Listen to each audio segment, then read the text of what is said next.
In this video, I will show you how to add a store locator to your Shopify store quickly and easily.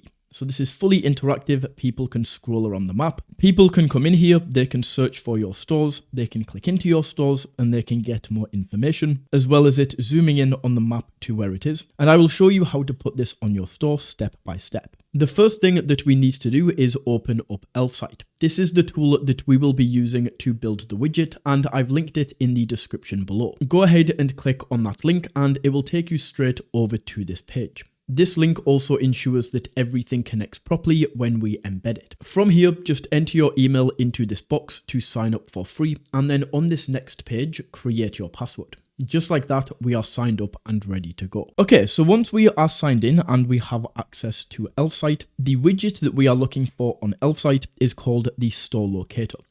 So we just want to go to search widgets in this top corner and we can type in store. And right here, we have the store locator widget.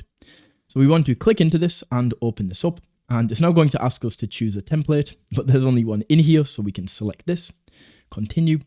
And now to add the locations, we have two options. We can import from CSV, which I don't recommend, but this does allow you to add multiple locations at once, or the one that I recommend, which is add manually.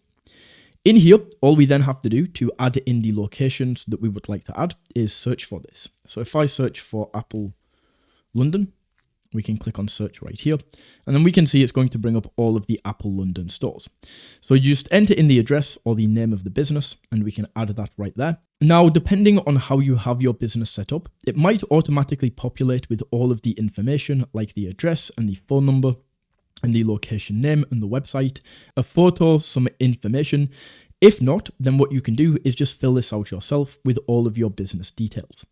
We can also go in here and we can add and change the business hours. So just make sure that this is set up correctly, and then we can click on done. Then I'm just going to go in and I'm going to add a few more. So we can add, let's go for Covent Garden. Once again, this is filling by itself. And then we'll just add one more, Apple London.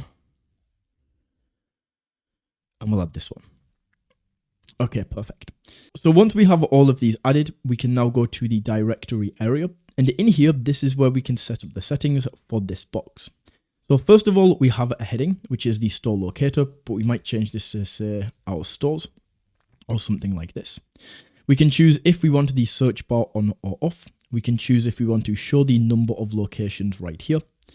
We can also choose the number of locations per page. So this is going to be if you had more than 10 locations, for example, we could limit this to just 10, or we could add 20 or 30, or however many you want to add.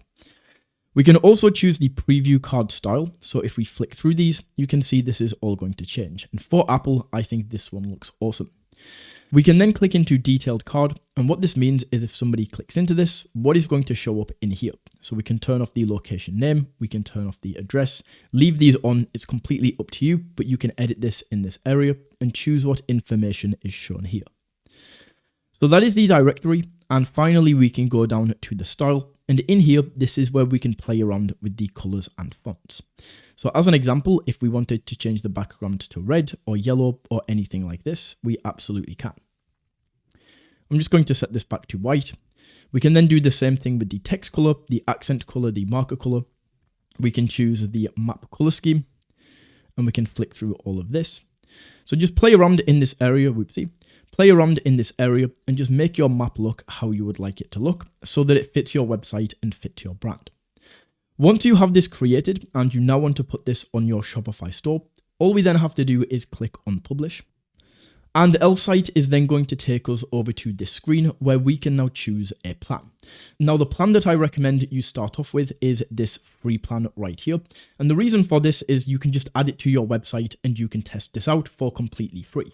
With these paid plans, these depend on how many monthly views your Shopify store gets. So with this basic, we can get 5,000 monthly views, with Pro 50,000, so on and so forth. But you can upgrade to these at any time. So we want to start out with free. Once we have our plan selected, we are then going to be given this piece of code. And this code is how we are going to embed the store locator onto our Shopify store. So all we have to do is click on copy code right here. And then we can go over to Shopify and open up our Shopify editor. And then in here, we just want to go to add section. And the section that we want to add is custom liquid. So we can add in custom liquid. And then once this is added, we just go over to this liquid code box and we paste in the code that we just copied. Then after a few seconds, just like this, the store locator is now going to be added to your Shopify store.